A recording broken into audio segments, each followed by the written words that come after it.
Suspendus temporairement depuis un mois maintenant, les produits vivriers abondent dans certains marchés d'Abidjan. Au marché de Yopougon-Siporex, des commerçantes locales déplorent l'écoulement difficile de leurs articles après l'adoption de cette mesure. Banane, cette année-là, on envoie là, malgré qu'on n'envoie pas à l'extérieur, là, mais on envoie ici, ça ne marche pas. On dit qu'il n'y a pas l'argent pour payer. C'est les clients qui nous envoient ici. Quand ça vient là, il dit chercher en brouche. Transport est cher, tout est cher. Donc, quand ça vient là aussi, là, nous aussi on paye cher ici. Pour voir nous aussi ça ne marche pas, nous là, on ne sort pas. Ayant fondé leur modèle économique sur l'exportation de leurs marchandises, Marie et Hélène ne sont pas satisfaites de cette mesure. Moi, personnellement, ça ne m'arrange pas. Parce que d'habitude, la banane sortait. Aujourd'hui, la quantité et la qualité, là, on ne fait pas la différence même. Là, tout se repose sur nous. Alors qu'il y avait pour le Mali et pour Abidjan. Bon, aujourd'hui, on reçoit la preuve. Tu es venu à le marché. Tout se gâte ici. Toi-même, tu vois. Donc, moi, ça ne m'arrange pas. Pour la Cali, là, on voit ici, là, ça ne paie pas. Nous, on est en train de souffrir même. Il n'y a même pas l'argent pour payer notre Placali, là. C'est versé derrière nous. Manger, même là, nous, on voit ici, il n'y a rien ici. Il n'y a même pas l'argent. Dans le strict respect de cette mesure, l'Office d'aide à la commercialisation des produits vivriers a procédé à une sensibilisation de l'ensemble des commerçants, tout en encourageant une décentralisation du commerce local. Nous avons donc sensibilisé les commerçants à l'effet donc de comprendre l'importance de la mesure et de vendre sur le territoire national. Donc nous avons identifié, nos services ont identifié les localités où par exemple il y a des surplus de production, nous avons identifié les localités où il y a moins de production et nous avons demandé aux commerçants d'aller vendre vers ces localités-là où il y a moins de production. Voilà, et donc c'est ces informations que nous avons données. Et dans le même temps, puisque nous suivons les prix, nous communiquons les prix pratiqués sur le marché à l'ensemble des acteurs. Dans cette situation, évidemment, les transactions se font dans la transparence. Selon ces consommatrices, malgré cette mesure du gouvernement, les prix de certains produits vivriers restent à la hausse dans ce marché. Actuellement, je suis venu acheter de la banane pour aller faire chips. Mais à chaque fois, s'il y en a ou il n'y en a pas, les prix sont la même chose. On aimerait que les prix changent, que ça baisse beaucoup pour que le peuple soit content. Banane est chère. Toutes les choses sont chères. Banane, on ne peut pas payer. On place 5 000, 2 000. Donc c'est trop. Quand on vient payer, là, on nous fatigue. On dit que c'est trop. Donc on veut que les commerçants, quand ils nous envoient, ils n'ont qu'à diminuer un peu pour nous. Je viens d'acheter de l'igname. Et je dis que c'est cher. Je veux qu'il diminue. On n'arrive même pas à manger à faim. Pardon, on n'est jamais rassasié. Quand les enfants mangent jamais, ils ne sont jamais rassasiés. Parce que les produits sont devenus chers. Cette abondance de produits réjouit les consommateurs de ce marché. Il y a 100 francs là sur le marché. Mais quand ça manque, c'est 500 francs. À checker boule même là, on n'en parle pas. Mais là, ça est au bord. Tout le monde mange en l'aise. Qui ne va pas manger? Manger est cher. Donc maintenant là, il y a banane. Tout le gars reste encore, il a bien fait. En manger jusqu'à nous-mêmes là, c'est pour nous à manger. J'ai acheté banane 200, avocat 200. Je suis venu même, le prix là même aujourd'hui là même c'est bon. L'habitude là même tout est 500, 500. Mais aujourd'hui je suis venu trouver que tout est 100 francs, 200. Donc ça me permet même d'acheter plusieurs trucs. À ce niveau, le réseau national des consommateurs de Côte d'Ivoire pour la protection du groupe social le plus important afin d'éviter tout abus des droits des consommateurs. Les consommateurs continuent toujours de grogner parce que pour eux, le prix n'est pas vraiment à portée des mains. Donc je pense qu'il appartient encore au gouvernement de faire encore plus d'efforts, en plafonnant encore le prix de ces produits-là et en veillant également sur l'application effective de ces mesures. À en croire Faustin Eouman, journaliste spécialisé en agroéconomie, l'impact de cette mesure sera minime sur l'économie nationale. Déjà un mois après après l'entrée en vigueur de cette mesure, il serait très difficile de faire de mesurer l'impact de cette mesure-là sur l'économie nationale. Il faut dire aussi que c'est trop dire même d'affirmer que cette mesure-là peut avoir un impact sur l'économie, et ce pour plusieurs raisons. Premièrement, regardons même aux quantités aux quantités de produits, ces produits-là qui sont exportés. Voilà. Nous sommes dans un pays où ces produits-là constituent le socle en fait de notre cuisine. Et donc les quantités qui sont toujours exportées pour ces produits-là, pour le manioc, pour le riz, pour la banane, pour les produits du vivrier, sont des quantités vraiment infimes, voilà, à la base. Et donc on ne peut pas dire qu'une telle mesure peut avoir, une telle mesure de suspension peut avoir un impact sur l'économie nationale. Surtout que la mesure en elle-même ne dure pas longtemps. Pour rappel, cet avis a été signé le 15 janvier dernier par 3 ministres, dont le ministère du Commerce et de l'Industrie, le ministère des Finances et du Budget et le ministère de l'Agriculture, du Développement rural et des productions vivrières pour une durée de 6 mois.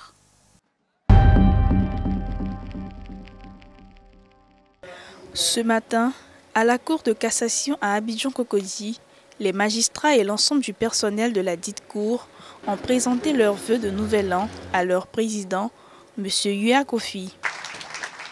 Chers collègues magistrats, chers collaborateurs, l'année nouvelle est aussi un prétexte pour visiter ou revisiter les actes que nous avons posés et des actions que nous avons menées individuellement et collectivement l'année dernière, mais aussi d'apprécier leur impact et nous projeter avec le souci de faire davantage mieux. Prenant la parole, le représentant des magistrats a exprimé leur satisfaction des actions menées par son président dès sa prise de fonction à la tête de la plus haute juridiction du pays. Président de la Cour de cassation, la nouvelle année nous donne l'opportunité de vous dire nos vœux choisis de bien-être à tous égards.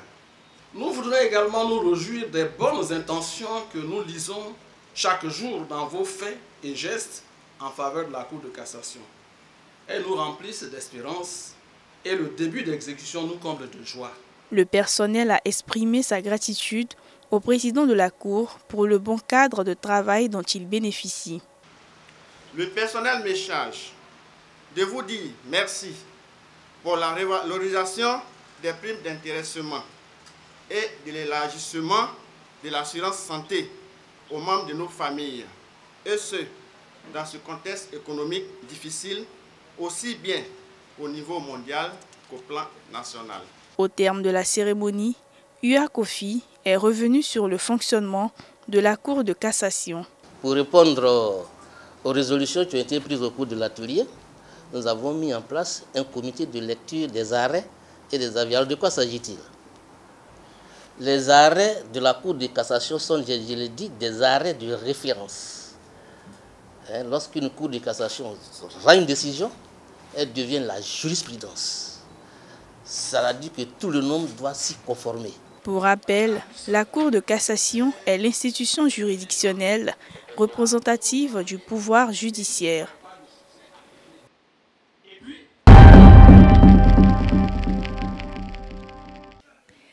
Les habitants de Yopougonjesco ont vu leur maison démolie. Même les écoles n'ont pas été épargnées par cette série de déguerpissements. De nombreux parents et leurs enfants sont dans l'obligation de dormir à la Belle Étoile, sous des bâches ou encore sous des tentes fabriquées à l'aide des décombres des maisons détruites. Ces enfants, n'ayant aucun logement fixe ni une école, se voient stopper les cours. On ne doit pas de bâches ici. On se l'a pas. Aujourd'hui, mon père est sale même. On se l'a pas. Il n'est pas maison actuellement. Il vit chez une tante. Il vit chez une tante. Actuellement, il fait 3 jours. Il avait 3 jours, il dormait à Gesco. Au point, je sais, il fait 3 jours, il dormait à Gesco. La fois dernière, ma tante, elle m'a appelé, elle dit de venir rester chez elle. Nous sommes en train d'examiner. Aujourd'hui, on nous dit que nous, on va venir dimanche et le samedi à l'école. Comment un élève peut venir samedi et dimanche à l'école? Un élève de classe d'examen, samedi, dimanche, en classe d'examen peut venir à l'école. C'est pas possible. Je suis aux 5 étoiles. C'est à la rentrée d'Abidjan qu'ils ont cassé. On a essayé de faire un petit hangar, c'est là qu'on se repose la nuit. Bon, matin, je prends mon petit bain, bon, je viens à l'école. Ces mères de famille sont dans la nécessité de crècher chez certains amis ayant encore leur maison pour offrir une vie saine et une meilleure éducation à leurs enfants. Aujourd'hui, mes enfants se retrouvent au dehors. La maison est cassée. Actuellement, on se retrouve sur la voie de Dabou en brousse quelque part là-bas. On vit dans un sucre au bois où il n'y a pas courant, il n'y a pas l'eau, il n'y a même pas WC. En tout cas, je ne sais même pas ce que je vais dire. Je suis venue avec des enfants, ils ont dit il y a coup, ils ont envoyé mes enfants. Je viens, mes enfants sont encore au dehors, on dit il n'y a pas de place, je ne comprends pas. Moi, je ne suis pas partie à l'école. Dans cette ville-là, je ne veux pas ça pour mes enfants. Je suis venue avec eux hier soir. Je dors chez les gens qui n'ont pas encore cassé pour eux d'abord. Et puis, ce matin, je les ai amenés. Le plus grand, il ne sait pas entièrement, on dit il est là-bas. Mais les autres, là, les voici ici, on dit il n'y a pas place pour eux d'abord. Entends lui, là, il enclave des amens. L'autre fait CM2. Depuis, c'est le lundi passé, ça fait une semaine aujourd'hui, ils ont cassé ma maison. Donc, depuis ce jour, les enfants ne vont pas à l'école. Donc, on est dehors comme ça. Mes enfants sont à l'église, au temple là-bas. Le problème, ce n'est pas pour nous en fait, mais c'est pour les enfants qui ne vont pas à l'école. Qu'est-ce qu'on fait? Seydou, lui, ses enfants ne vont toujours pas à l'école car ils n'ont toujours pas de logement. Ils ne vont pas à l'école. Le père doit dire, l'enfant va aller à l'école comment? Tu n'as pas de dortoir. Tu dois ton enfant au dehors. On va où?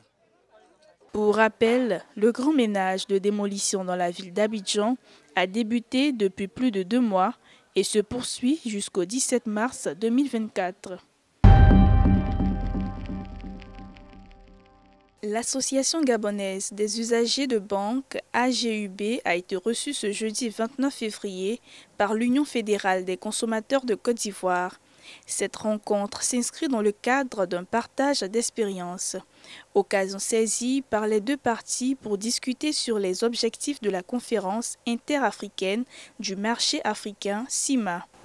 Cette rencontre que nous avons eue avec nos homologues venus du Gabon visait dans un premier temps à partager d'abord nos expériences au niveau en matière d'assurance et notamment à échanger sur le thème global de l'indemnisation des victimes et des préjudices dans le code CIMA, c'est-à-dire amorcer la problématique des assurances et des victimes et des ayants droit dans un cadre global et un cadre juridique global. Dire que la CIMA autosatisfactive, ce serait peut-être aller en temps en besogne, mais on peut dire qu'il y a eu une évolution quand même depuis l'avènement du code CIMA qui est entré en vigueur dans les années 95-94 dans l'ensemble des États africains. Aujourd'hui, la situation s'est quand même améliorée parce qu'on constate le respect plus ou moins relatif des textes en matière d'assurance au niveau des assureurs. On constate qu'avec les associations qui travaillent un peu plus dans le secteur, une connaissance un peu plus accrue du texte des assurances, notamment du code CIMA, même si on peut dire encore que l'ensemble demeure encore relativement méconnu. On constate aussi que certains délais sont quand même respectés. Pour les représentants de l'AGUB, cette rencontre est très enrichissante et répond à leurs attentes. C'est que les assurances sont réglementées par le code CIMA et que ce code CIMA-là existe depuis 1992 et que il y a un certain nombre et que ce code CIMA-là a pour organe suprême le Conseil des ministres des États membres. Cette rencontre est une rencontre très enrichissante pour la jeune association que nous sommes. Elle répond totalement à nos attentes. Quand on bénéficie des explications, des questions, des interrogations, on essaie de faire le tour de la question sur le risque au niveau des assurances. Je pense que c'est le consommateur gabonais qui est le premier bénéficiaire de tout ce que nous avons pu recevoir ce matin comme information. Donc il y a non seulement la proposition que nous allons porter, je pense, sur le fonds de garantie automobile, parce que ça n'existe pas chez nous, par exemple. C'est un des éléments qu'il faut mettre en place, faire des suggestions. Dans notre pays, par exemple, il n'y a pas de contrepoids. Ce sont les autorités qui décident. Est-ce que ça nous intéresse? Parce que forcément, ce sera quand on parle de fonds de garantie, il y a de l'argent. Donc cet argent-là, il faut qu'on le mette pour les bénéficiaires qui sont les consommateurs que nous sommes. Créée en 1992, la CIMA est en application dans 14 pays africains, dont le Bénin, le Burkina Faso, le Cameroun, la Centrafrique, le Comore, le Gabon, la Guinée équatoriale.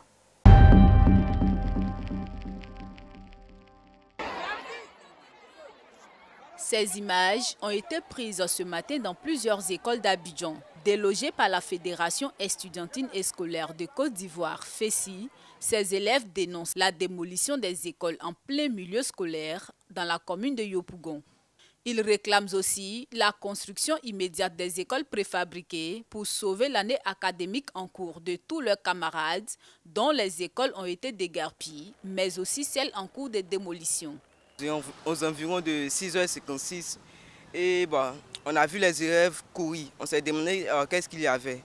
Les élèves, les FESI de notre école manifestaient leur colère face au déguerpissement dans les différentes communes d'Abidjan telles que Atekoubé, Jesco, Boribana. Ils manifestaient leur colère. Selon nos sources, la FESI avait prévu une marche simple vers le district d'Abidjan sans arrêter les cours. Mais les négociations avec les autorités n'ont pas abouti à une suite favorable. Vu l'urgence qui prévaut des élèves qui se sont retrouvés sans établissement en plein milieu scolaire, ils entament alors cette grève sans délai. Informés aussitôt, certains parents d'élèves sont venus chercher les enfants vivant à l'internat. Ils ont laissé tous les élèves qui n'ont qu'à revenir le jeudi. C'est un truc, ça a à revoir. Parce que c'est eux-mêmes qui ont envoyé les élèves là-bas dans cette école pour aller fréquenter. Et c'est les mêmes, ils sont allés casser. C'est ça qui ne veut pas le bien des élèves. Voilà. Ils pourraient attendre les vacances pour pouvoir faire ça.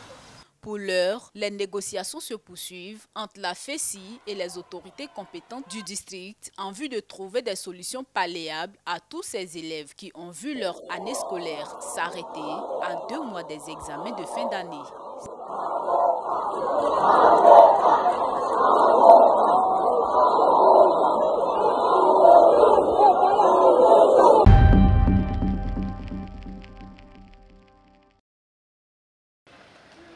Après la Coupe d'Afrique des Nations qui a vu le recrutement de 20 000 bénévoles par l'Office du service civique national, place à la distinction et au remerciement de ces jeunes. C'est ce qui a fait l'objet d'une conférence de presse animée ce jeudi à Abidjan par la direction de l'OSN. Nous annonçons qu'il va y avoir une cérémonie le lundi 4 mars, à 14h au Palais de la Culture, où tous les bénévoles d'Abidjan sont invités à venir.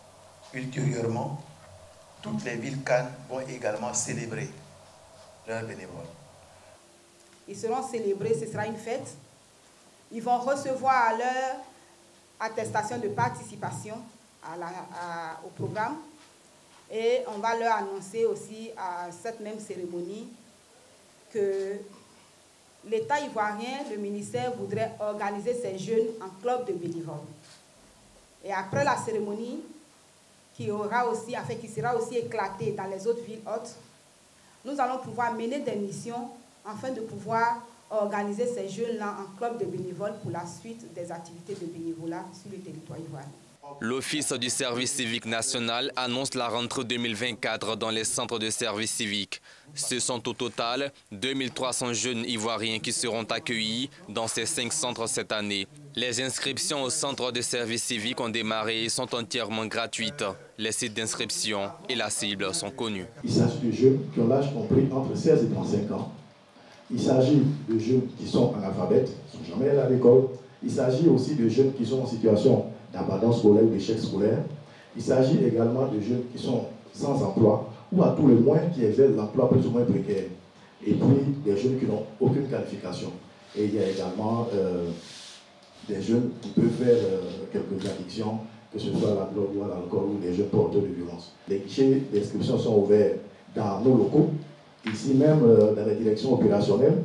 Les guichets sont également ouverts dans les directions régionales et départementales de la jeunesse. Les guichets sont également ouverts dans les bureaux des districts, également dans les préfectures, dans les sous-préfectures, dans les mairies et dans les délégations de l'agence emploi jeunes. Durant la Cannes 2023, les bénévoles ont animé les fan zones, incité au fair play et sensibilisé les populations. Le gouvernement ivoirien compte progresser dans la même dynamique en organisant les bénévoles à travers l'Office du service civique national. On va annoncer la création d'un corps national des bénévoles et des services volontaires.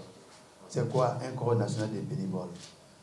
Ça va être une base de données dans laquelle les jeunes seront répertoriés et ce répertoire sera mis à la disposition de la nation, des maires, des préfets, des partenaires techniques et financiers, de telle sorte que chaque fois que de besoin, ils puissent aller les solliciter pour mener des missions de bénévolat sur toute l'étendue du territoire, dans toutes les thématiques que le gouvernement aura stabilisées en cours d'année. La rentrée dans les centres est prévue pour le 15 mars à Bimbresso, le 21 mars prochain à Boaké 1 et 2, puis le 23 mars à Guinguerény et à Guedikpo, le 28 mars 2024.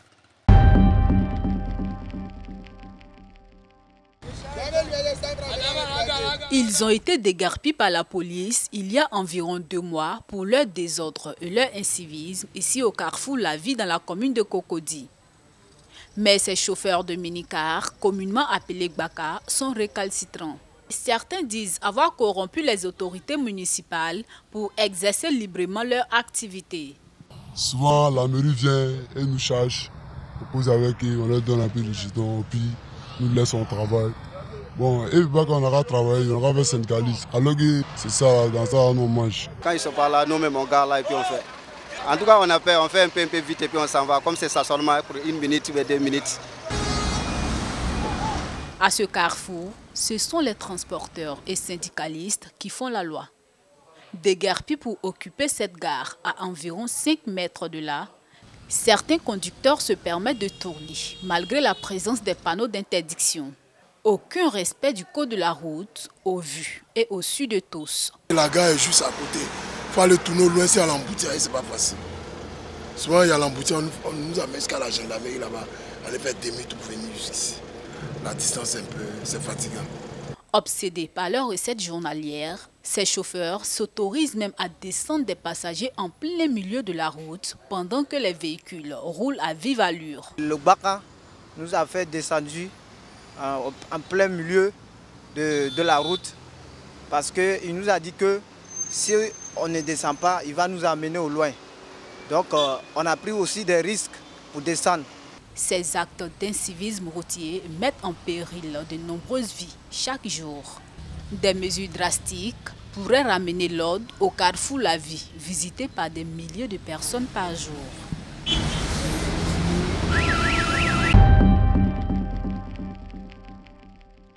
Situé dans la plus grande commune du pays, le marché de Yopougon-Siporex est l'un des marchés les plus prisés par la population abidjanaise. Connu pour sa capacité à offrir des vivres en gros à sa clientèle, ce marché est un lieu propice d'approvisionnement des détaillantes. Simone, grossiste dans ce marché de Siporex, donne les raisons de sa spécialisation. On vend en gros parce qu'il y a des femmes qui n'ont pas les moyens de prendre les sacs et ils viennent prendre par seau pour aller revendre. Ils n'ont pas les moyens de prendre les sacs de 20 000, 25 000, donc ils prennent les seaux de 2500 ou bien de 1000 francs pour aller revendre. Bon, je fais le gros seau à 2500, les petits seaux à 1000 francs, les tas à 500. Elles sont plusieurs commerçantes à vendre leurs vivres, en gros ici au marché de Siporex. C'est cette stratégie commerciale qui crée cette affluence. C'est parce que nous on vend en gros et ils viennent prendre en gros pour aller revendre. Nous on vend souvent un sac comme ça, on peut avoir 2000 dessus. Si le prix est trop cher, s'ils ont payé le prix normal 3500, on peut avoir 4000 sur un sac. Moi, je quitte à la chose, c'était verte. Il vient faire marché ici, il vend la marché pauvre. Bon, ici là c'est en gros, il vient acheter pour aller revendre. Le prix, bon, il y a tous les prix. Tu veux 500, 200, puis on s'en revend. En comparaison avec les grossistes qui se taillent la part du lion sur le marché, les détaillants peinent à écouler leurs produits en raison du manque de clients, car selon eux, le prix des denrées est trop élevé. Je vends oignons. C'est 800 les kilos. Oui. Il y a l'ail aussi. Oui. Il y a oignons violets, mais on dit c'est cher. Kilo c'est 1000 francs. Mais on dit c'est cher. Nous, on a envie de vendre. Mais si on prend là, ça ne marche pas. Les gens disent c'est cher. Donc, ce blanc là aussi, là, et ils se plaignent aussi, c'est cher. Donc, on fait comme on ne peut pas rester dans le marché comme ça. On s'est débrouillé un peu avec ça. C'est 2 sacs qui est versé depuis le matin. Là. Ils sont assis là. Ça ne marche pas. Si le client vient là, on dit c'est 800 et il s'en va. Pour rappel, le marché de Yopougon-Siporex a fait partie de la vaste opération de déguerpissement lancée en fin d'année 2019 par Gilbert Koné Kafana, l'ancien maire de la commune de Yopougon, en vue d'assainir la commune en faisant démolir les commerces et autres installations anarchiques sur les espaces Sable, Gabriel Gare et Siporex. Sinon tu vas au front, viva le roi, sinon t'es roi. De son nom à l'état civil, Abdul Karim Ouattara, Almami Kaji est un farouche combattant de la liberté et de la mauvaise gouvernance.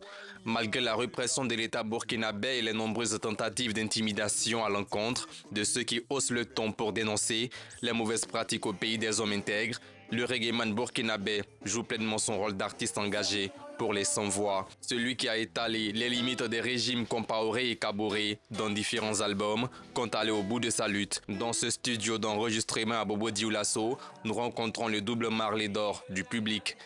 Durant ma dizaine d'années de carrière, il y a eu des hauts et des bas dans la dénonciation. Il y a eu des menaces et intimidations. Mais comme je l'ai dit tantôt, la reggae musique, c'est dans l'engagement, c'est dans la dénonciation qu'elle trouve tout son sens. Après, on dit, bon, Almami Kaji, vous savez, vous ne devez pas dire telle ou telle chose parce que ça peut vous être préjudiciable. Mais c'est ça même le sens du reggae. En faisant une tierce chanson, Almami Kaji voilà, savait ce qu'il attendait. Mais ce n'est pas pour autant qu'il faut se taire et laisser un boulevard à la dictature, à la tyrannie. Voilà qui donne le temps de la lutte que mène Almami Kaji depuis les années 98 où il démarre dans la musique en tant que rappeur.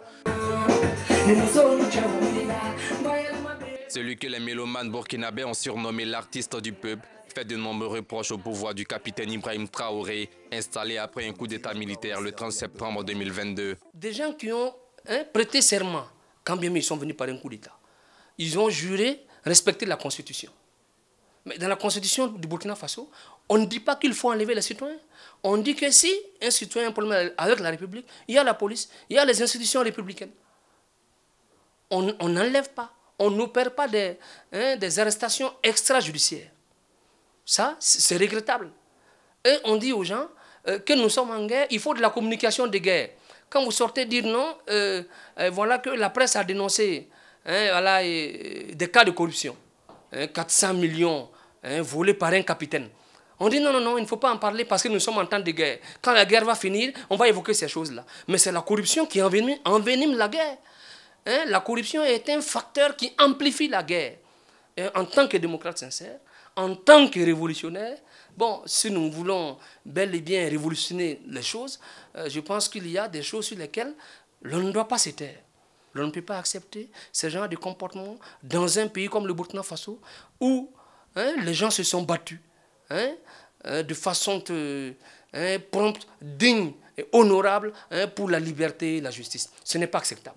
Le 28 janvier dernier, le Burkina Faso, le Mali et le Niger ont annoncé leur retrait de la communauté économique des États de l'Afrique de l'Ouest CEDEAO, marquant ainsi un net coup d'arrêt aux houleuses négociations sur l'organisation d'élections et le retour d'un gouvernement civil dans ces 3 pays dirigés par des militaires. Suite à cette décision, sans consultation des forces vives de la nation, le natif de Bobo Dioulasso prévient. Pour moi, se retirer de telle ou telle institution, c'est vrai que la CEDEAO a eu beaucoup de difficultés, il faut le dire. Elle n'a souvent pas été sérieuse. Mais bon, j'insiste là-dessus, il faut beaucoup faire attention à la diplomatie. C'est ça la réalité. On peut pas également venir prendre des décisions à la place des peuples. C'est ça la réalité, parce que bon, il faut être clair. C'est des gens qui ne sont même pas légitimes, que ce soit ceux du Niger, du Burkina ou du Mali.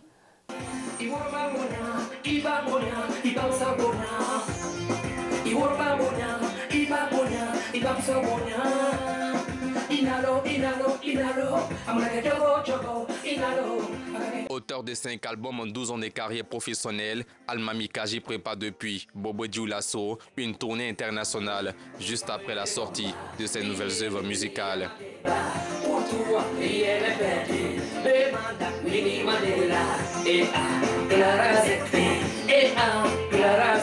Il y a des travaux de studio qui doivent se dérouler entre le Burkina Faso, la Côte d'Ivoire et le Mali. Je dois travailler avec plusieurs arrangeurs. En dehors du studio, il y a des sorties prévues pour la Côte d'Ivoire, la France et Accra. Il faut dire que du côté de la Côte d'Ivoire, il y a le festival de reggae de Trècheville en cours, où je dois prendre part. J'ai déjà pris part à la première édition l'an passé, aux côtés d'artistes ivoiriens tels que Jim Canson, Ismaël Isaac. Accra également, où je dois faire une série de festivals. Et la France également, où je dois participer à un certain nombre de festivals au rythme de la musique engagée, notamment avec thème précis. Ce sont des concerts qui parleront du repartage du monde, du repartage de l'Afrique. Nous avons un ennemi commun que j'ai nommé impérialisme. Par le néocolonialisme, diffuse le terrorisme. Almami Kaji a eu des collaborations musicales avec des icônes comme la diva de la musique ivoirienne Aïcha Koné et au Burkina Faso avec Amity Myria, Maria Bissongo et Diko Fils, pour ne citer que ces icônes. Ali Baba et les 40 voleurs, La Compa aux Roses, Article 37 et Tais-toi sont des titres à succès de l'artiste recherché par le pouvoir militaire de Ouagadougou. Président incompétent, tu peux pas foutre le camp. Président incompétent, tu peux pas foutre le camp.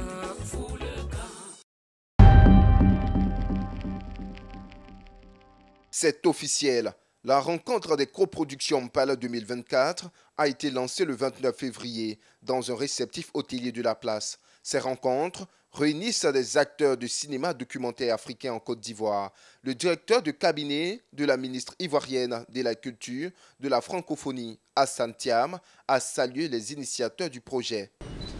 Je tiens à saluer les initiateurs et particulièrement le président Laurent Biti pour cette performance et le choix d'Abidjan pour abriter le dénouement du projet Impala entamé depuis 2021. En effet, les projets de formation initiés par Africa Doc Côte d'Ivoire avec ses partenaires, les ateliers Varan et Doc Monde, a toujours bénéficié du soutien total du ministère de la Culture et de la Francophonie. 7 projets par jour seront présentés par leurs auteurs et producteurs, d'abord en séance plénière le matin, puis en rendez-vous individuel l'après-midi. Les rencontres de coproduction Mpala 2024 s'achèveront le 2 mars. C'est un programme qui est pour l'émergence des jeunes qui veulent émerger dans le cinéma en soi. Et c'est Impala, comme on le sait. Et on a postulé un projet comme tous les autres. Et voilà, ça nous a permis d'être là et d'essayer d'apprendre encore plus. Et surtout de s'améliorer, d'être plus professionnel en soi dans le métier du 7e art. Même au Congo, il y a des jeunes comme moi qui sont en train de bosser à saisir. Et je pense que ce genre d'opportunité, c'est hyper important même pour d'autres personnes qui sont dans mon pays. Et tout. Avec plus d'une dizaine de projets qui seront présentés aux rencontres de coproduction Mpala 2024, plusieurs films seront produits. Plus de 70 professionnels du cinéma et de l'audiovisuel d'Afrique, d'Allemagne et de la France, incluant des producteurs et des diffuseurs, sont présents pour des échanges de haut niveau.